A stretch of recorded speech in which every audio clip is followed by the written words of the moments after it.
नमस्कार, मैं हूँ आपके साथ ईशा गुप्ता। आप देख रहे हैं जनता 24 न्यूज, जो रहे हर पल सच के साथ। तो आइए ले चलते हैं आपको आज की खास खबर की ओर।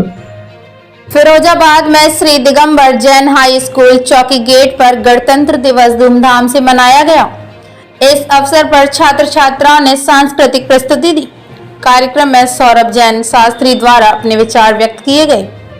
इसी के साथ Shri Digambar Jain junior high school चौकी गेट के छात्र छात्राओं ने गणतंत्र दिवस के उपलक्ष्य में ध्वज वंदन तथा सांस्कृतिक कार्यक्रमों का भव्य आयोजन किया, जिसमें कार्यक्रम के मुख्य अतिथि सेठ सुभाष चंद्र आशीष समकित जैन द्वारा ध्वज वंदन कर विद्यालय के नन्हे मुन्ने बच्चों व उपस्थित गणमान्य जनों द्वारा मधुर ध्वनि में राष्ट्रीय गान का गायन किया।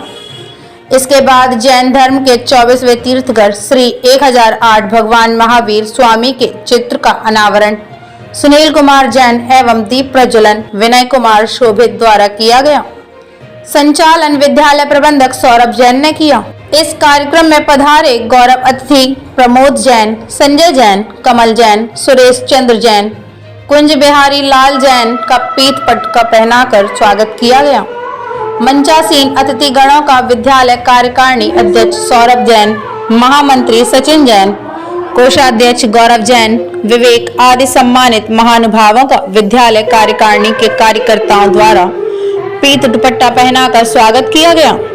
प्रधानाचार्य रमेश चंद्र यादव द्वारा सभागार में उपस्थित बच्चों को प्रेरणादायक वक्तव्य एवं धन्यवाद ज्ञापित किया गया। विद्यालय शिक्षकगण प्रधानाचार्य करमवीर सिंह, सरिता सविता, कुमारी डॉली कुशवाहा, शिवम यादव, समकित, मनीष, कुमारी ईसा, हरिओम वर्मा, प्रमोद राजौरिया, प्रद्युमन, सुभाष चंद्र, रोविल, रवि, आयुष आदि द्वारा उपस्थित रहे। ब्यूरो रिपोर्ट फिरोजाबाद, जनता 24 न्यूज। रिपोर्टर गौरव राठौर।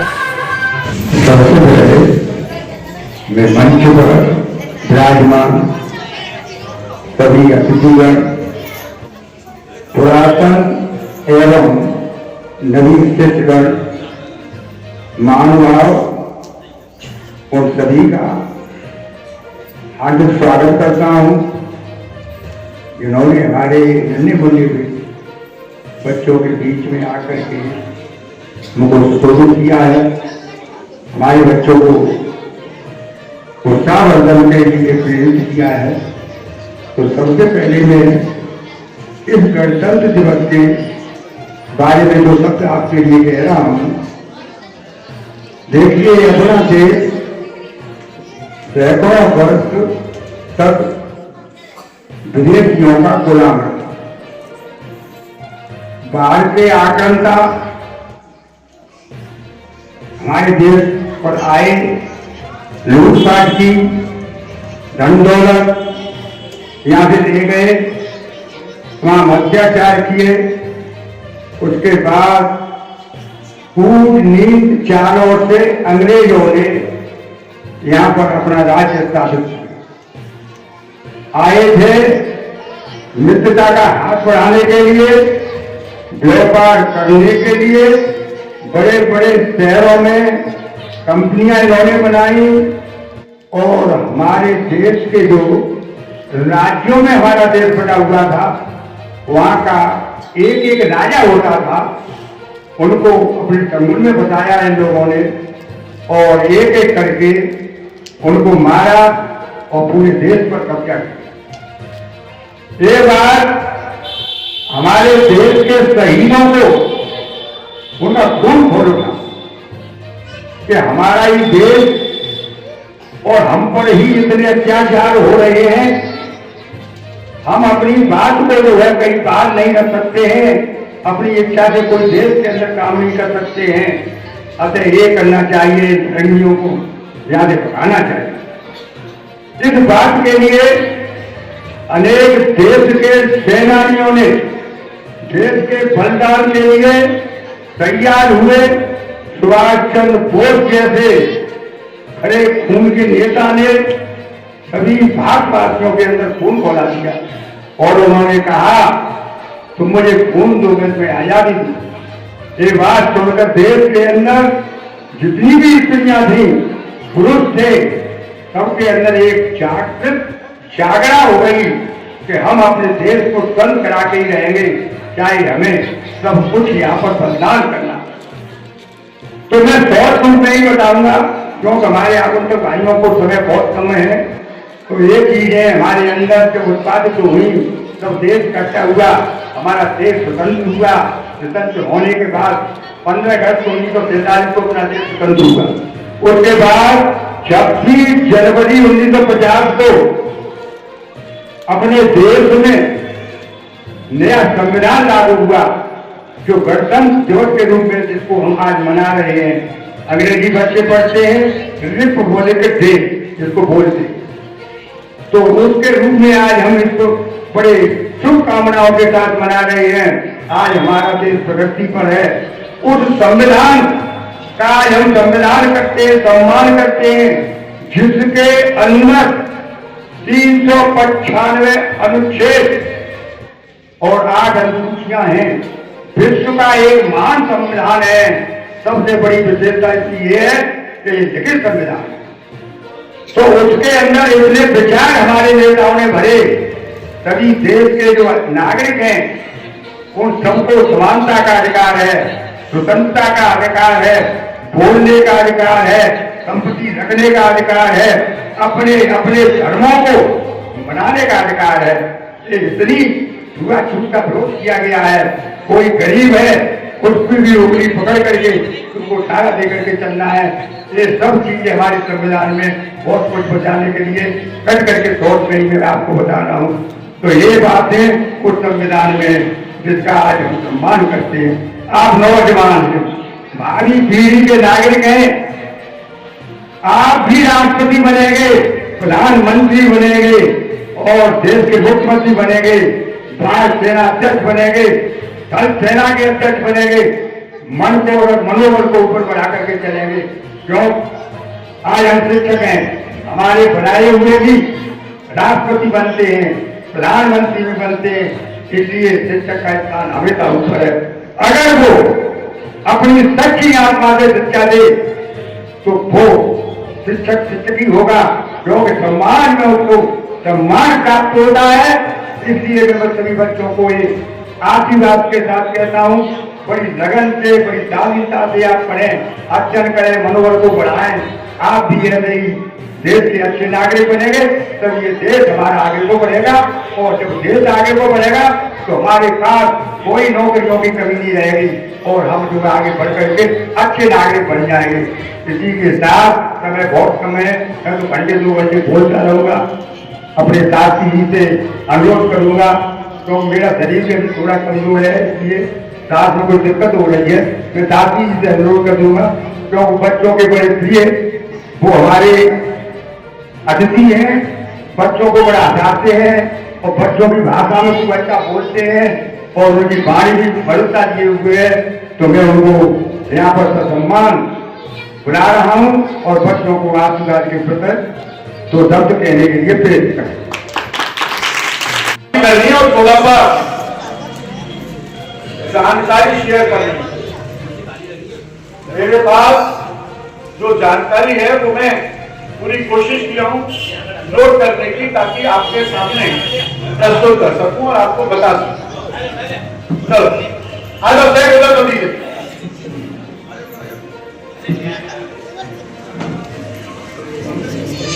ठीक है ना? ये जानकारी स्वतंत्रता दिवस की और गणतंत्र दिवस की केवल परेड तक सीमित नहीं है, केवल बूंदी खाने तक सीमित नहीं है, ये कुछ और है। ये हमेशा की तरह एक दूसरे से इसलिए मिलने की वजह नहीं है कि आज बूंदी बटेगी स्कूल में, आ जाइए। ये इसलिए भी नहीं है कि एक छोटा मोटा कोई प्रोग्राम होगा जिसमें हम पार्टिसिपेट करेंगे। भाई साहब धन्यवाद। जिसमें हम पार्टिसिपेट करेंगे तो भारत माता बनना, मैं नृत्य करूंगी या मैं भारत माता बनूंगी और तू नृत्य करूंगी। ये इसलिए भी नहीं है कि मुझे बार बार ये कहना पड़े कि मैं अब यहाँ खड़े होकर बोलूंगा तो फिर कोई बात नहीं करेगा। ठीक है? क्योंकि मुझे वो शेयर करना है आपसे जो बहुत जरूरी है। कुछ ऐसा है जो हम मिस कर रहे हैं, कुछ ऐसा है जो हमारे ख्याल में नहीं आता। कितनी उम्र है बेटा आपकी? 13 साल। ठीक, आपकी बेटा 40, 13-14 साल। मैं जब 13-14 साल पर स्कूल जाता था तो अक्सर ये चर्चा होती थी, अक्सर ये वाली बातचीत होती थी। एक मां साहब थे मेरे, मां साहब मैं आपकी बात नहीं कर रहा हूं, मेरे मां साहब की बात कर रहा हूं। मेरे मां साहब थे तो चिल्ला कर बोलते थे, पता है तुम्हारी उम्र में नेहरू जी इतना पढ़ते थे कि उनके पिताजी ने उनके लिए इतनी व्यवस्थाएं बनाई थी और आगे चलकर उन्होंने देश का नाम रोशन किया। मैं नहीं था, मेरा मित्र नीचे गर्दन झुका के बोलता है, और जब नेहरू जी आपकी उम्र के थे तब देश के प्रधानमंत्री थे। मुझे कुछ कहना है और आप समझ रहे हैं मैं क्या कहना चाहता हूं। मैं इसीलिए ये वाली बात कह रहा हूं कि हम जो मिस कर रहे हैं उसका नाम है अनुशासन। इतने बेहतरीन दिन में भी अगर संविधान के इतने प्रश्नों में एक प्रश्न, एक पेज अगर वाकई हमारे लिए कहीं पर कुछ विशेष कर सकता है तो वो सिर्फ अनुशासन। बाकी कुछ मत करिए, बाकी कुछ मत करिए प्लीज। आप इस देश से भ्रष्टाचार मिटाने का प्रयास कर सकते हैं, मिटा नहीं पाएंगे। कितना समय लगेगा पता नहीं, आप और विशेष क्या क्या कर पाएंगे इस बात की मुझे कोई गारंटी, कोई तवज्जो नहीं है। मैं इसीलिए ये वाली बात कह रहा हूं, जैसा डॉक्टर भीमराव अंबेडकर बाबा साहब के द्वारा बनाया गया ये संविधान, जिसके प्रमुख मुख्य शिल्पकार डॉक्टर साहब थे, मुख्य शिल्पकार डॉक्टर भीमराव अंबेडकर थे। और डॉक्टर साहब के साथ केवल अकेले डॉक्टर साहब नहीं थे बेटा, 299 लोग और थे उनके साथ। कितने भैया? 299, 299, एक कम 300 लोग। और जिसमें जैनों का एक बहुत बड़ा समूह था। जैनी लोग जिनके दस्तखत हैं, जनता जिनके दस्तखत हैं, केवल जैनी लोगों में पुरुष ही नहीं महिलाएं भी। संविधान के 151 नंबर के पेज पर एक महिला गांधी जी को तिलक करती हुई दिखाई दे रही है। अगर संविधान के आप, अब तो बहुत इजी है, चीजें मेरे हाथ में हैं, आप अपने मोबाइल पर, आप अपने सेटिंग्स में कहीं पर भी कुछ देख सकते हैं और समझ सकते हैं। 151 नंबर के पेज पर एक महिला गांधी जी को तिलक करती हुई दिखाई दे रही है, जो जैन है, सारा भाई। और उन्होंने पूरे दांडी यात्रा की महिला नेतृत्व को संभाला। दांडी यात्रा की गांधी जी की महिला नेतृत्व को संभालने वाली ऐसी वो वीरांगना महिला सरला देवी साराभाई जैन। अब ये वाली बात सुना, पहली वाली बात से लेकर चल रहा हूं, क्यों कही 13 साल की उम्र में आप यहां पर हो, 13 साल की उम्र में कोई कहां पर था। हम ये वाला उदाहरण इसलिए प्रस्तुत कर रहे हैं भाई साहब, क्योंकि अभी हमारे पास समय है बहुत कुछ समझने के लिए और बहुत कुछ बताने के लिए और बहुत कुछ जताने के लिए। एक नाम और प्रस्तुत कर रहा हूं मैं आपके सामने।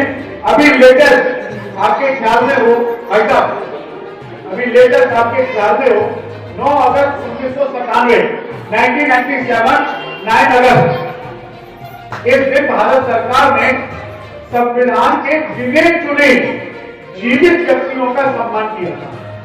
अभी लेटेस्ट सन 1997 में। ये जानकारी मैं इसलिए दे रहा हूं जैन साहब कि हमारे संज्ञान में रहे कि इतनी बड़ी जानकारी अगर आपको नहीं है तो ये आपकी जानकारी में रही।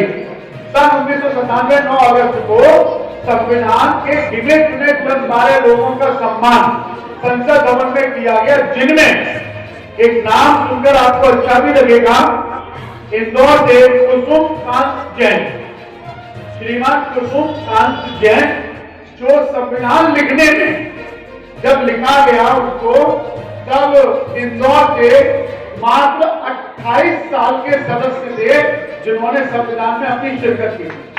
मात्र 28 साल। मैं फिर कह रहा हूं 13 और 14 साल की उम्र का कोई भेद नहीं है।